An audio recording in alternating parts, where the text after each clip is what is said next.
Nagbabala ang Department of Health sa kumakalat online tungkol po sa mga halamang panggamot daw sa dengue.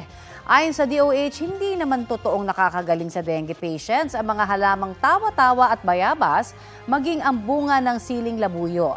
Wala pang gamot laban sa dengue.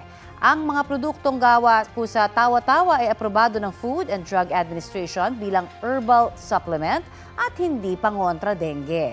Pag-iwas pa rin po sa kagat ng lamok at paglilinis ng kapaligiran ang pinakamabisang paraan para hindi magka-dengue.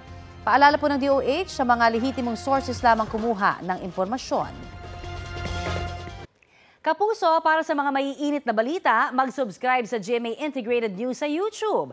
Sa mga kapuso naman abroad, subaybayan nyo kami sa GMA Pinoy TV at sa www.gmanews.tv.